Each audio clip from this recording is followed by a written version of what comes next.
ನಮಸ್ತೆ ಸ್ನೇಹಿತರೆ, ಇವತ್ತು ನಾವು ತೃತೀಯ BA ರಾಜ್ಯಶಾಸ್ತ್ರ ಕೋರ್ಸ್ 3ರಲ್ಲಿ ಭಾರತ ಸಂವಿಧಾನ ಮತ್ತು ಸರಕಾರ ಇದರಲ್ಲಿ ಒಂದು ಮುಖ್ಯವಾಗಿರುವಂತಹ ಪ್ರಶ್ನೆ ಘಟಕ 1ರಲ್ಲಿ ನೀವು ಓದಲೇಬೇಕಾಗಿರುವಂಥದ್ದು ಸಂವಿಧಾನದ ರಚನೆ. ಸಂವಿಧಾನದ ರಚನೆಯನ್ನು 5 ಅಂಕಕ್ಕೆ ಕೇಳಿರುವಂತಹ ಪ್ರಶ್ನೆ. ನೀವು ಹಳೆಯ ಪ್ರಶ್ನೆ ಪತ್ರಿಕೆಯಲ್ಲಿ ನೋಡಿದರೆ ಸಂವಿಧಾನ ರಚನೆ ಎನ್ನುವಂಥದ್ದು 5 ಅಂಕಕ್ಕೆ ಬಂದಿದೆ. ಇದರ ಪಾಯಿಂಟ್ಸನ್ನು ಹೇಳ್ತಾ ಹೋಗ್ತೇನೆ. ಸಂವಿಧಾನದ ರಾಜ್ಯಾಂಗ ಸಭೆಯಿಂದ ರಚಿಸಲ್ಪಟ್ಟ ಸಂವಿಧಾನದ ಬೇಡಿಕೆ. ಭಾರತ ಸಂವಿಧಾನ ರಾಜ್ಯಾಂಗ ಸಭೆ, ಸಂವಿಧಾನ ರಾಜ್ಯಾಂಗ ಸಭೆಯ ಕಾರ್ಯಾಚರಣೆ, ಸಂವಿಧಾನ ರಾಜ್ಯಾಂಗ ಸಭೆಯ ಪ್ರಕ್ರಿಯೆ ಮತ್ತು ಲಕ್ಷಣಗಳು, ಸಂವಿಧಾನ ರಾಜ್ಯಾಂಗ ಸಭೆಯ ಟೀಕೆಗಳು. ಇದು ಸಂವಿಧಾನ ರಚನೆಯಲ್ಲಿ ಬರಿಬೇಕಾಗಿರುವಂಥ ಪಾಯಿಂಟ್ಸ್ಗಳು. ಒಟ್ಟು 5 ಪಾಯಿಂಟ್ಸ್ಗಳು ಇದೆ. ಇದರಲ್ಲಿ ನೀವು ಪುಟ ಸಂಖ್ಯೆ 6ಕ್ಕೆ ಬಂದಾಗ ಇದರ ಸಂಪೂರ್ಣ ವಿವರಣೆ ಇದರಲ್ಲಿದೆ. ಮೊದಲಿಗೆ ನೀವು ಅದರ ಪಾಯಿಂಟ್ಸನ್ನು ಸರಿಯಾಗಿ ಕಲಿತುಕೊಳ್ಬೇಕು. ಅದಾದ ನಂತರ ಅದರೊಳಗೆ ಇರುವಂತಹ ವಿವರಣೆಯನ್ನು ನೀವು ನೋಡ್ಕೊಂಡು ಹೋದರೆ ಸಾಕು. ಆವಾಗ ನಿಮಗೆ ಅದನ್ನು ವಿವರಣೆಯನ್ನು ಬರಲಿಕ್ಕೆ ಸಾಧ್ಯ ಆಗ್ತದೆ.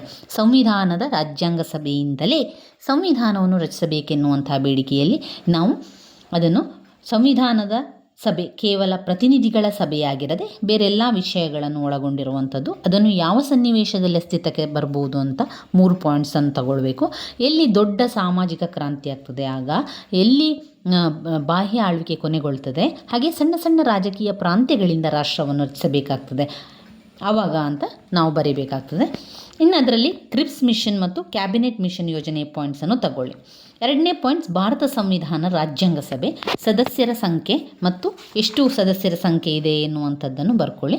ಸಂವಿಧಾನ ರಾಜ್ಯಾಂಗ ಸಭೆಯ ಕಾರ್ಯಾಚರಣೆ, ಇದನ್ನು ಸಂವಿಧಾನದ ರಾಜ್ಯಾಂಗ ಸಭೆಯನ್ನು ಯಾವಾಗ ಅದನ್ನು ಜಾರಿಗೆ ತರಲಾಯಿತು, ಡಿಸೆಂಬರ್ 9, 1946ರಂದು ಪ್ರಥಮ ಸಭೆಯನ್ನು ಮಾಡಿದ್ದಾರೆ ಎನ್ನುವಂಥದ್ದನ್ನು ಬರೆದು ಅದರ ಸಂಖ್ಯೆ 299ಕ್ಕೆ ಇಳಿಯಿತು ಎನ್ನುವಂಥ ವಿಚಾರವನ್ನು ಬರ್ಕೊಳ್ಳಿ. 4ನೇ ಪಾಯಿಂಟ್ ಸಂವಿಧಾನದ ರಾಜ್ಯಾಂಗ ಸಭೆಯ ಪ್ರಕ್ರಿಯೆ ಮತ್ತು ಅದರ ಲಕ್ಷಣಗಳು, ಯಾವ ರೀತಿಯ ಪ್ರಕ್ರಿಯೆಗಳು ನಡೀತದೆ ಎನ್ನುವಂಥದ್ದನ್ನು ಸ್ವಲ್ಪ ನೋಡ್ಕೊಳ್ಳಿ. ಅಲ್ಲಿ ಅಂಬೇಡ್ಕರ್ ಅವರ ಪಾತ್ರ. ಈಗ ಸಂವಿಧಾನದ ಬಗ್ಗೆ ಅಂಬೇಡ್ಕರ್ ಅವರು ಯಾವ ರೀತಿಯ ಒಂದು ಚಳುವಳಿಗಳನ್ನು ಹೋರಾಟಗಳನ್ನು ಮಾಡ್ತಾರೆ ಎನ್ನುವಂಥದ್ದು ನಿಮಗೆ ಗೊತ್ತಿರುವಷ್ಟು ವಿಚಾರಗಳನ್ನು ಬರೀತಾ ಹೋಗಿ. ಸಂವಿಧಾನ ರಾಜ್ಯಾಂಗ ಸಭೆಯ ಟೀಕೆಗಳು. ಇನ್ನು ಈ ಸಂವಿಧಾನ ರಾಜ್ಯಾಂಗ ಸಭೆಯನ್ನು ಮಾಡಬೇಕಾದ್ರೆ ಕೆಲವೊಂದು ಟೀಕೆಗಳು ಬಂತು, ಅಂದರೆ ವಿರೋಧಗಳು ಬಂತು. ಏನೆಲ್ಲ ವಿರೋಧಗಳು ಬಂತು ಅದನ್ನು ಪಾಯಿಂಟ್ಸನ್ನು ಸಬ್ ಪಾಯಿಂಟ್ಸ್ ಆಗಿ ಒಳಗಿನ ಪಾಯಿಂಟ್ಸ್ ಆಗಿ ಬರ್ಕೊಳ್ಳಿ. ಕಾಂಗ್ರೆಸ್ ಸರ್ವಾಧಿಕಾರತ್ವ, ಸಾರ್ವಭೌಮ ಸಭೆಯಾಗಿತ್ತ, ಹಿಂದೂ ಸಾರ್ವಭೌಮ ಹೊಂದಿದ ಸಭೆ, ಪ್ರಾತಿನಿಧ್ಯ ಇಲ್ಲದ ಸಭೆ, ಕಾನೂನು ತಜ್ಞರ ಸಾರ್ವಭೌಮತೆ. ಈ ಪಾಯಿಂಟ್ಸ್ಗಳನ್ನು ಅಲ್ಲಿ ನೀವು ಹಾಕ್ಕೊಳ್ಬೇಕು. ಇವಿಷ್ಟು ಸಂವಿಧಾನದ ರಚನೆಯ ಬಗ್ಗೆ ನೀವು ಬರೀಬೇಕಾಗಿರುವಂಥದ್ದು. ನೀವು ನಿಮ್ಮ ಪಾಯಿಂಟ್ಸ್ ಬುಕ್ಕಲ್ಲಿ ಸಂವಿಧಾನ ರಚನೆ ಅಂತ ಹೇಳಿ ಈ 5 ಪಾಯಿಂಟ್ಸ್ಗಳನ್ನು ಬರೀರಿ.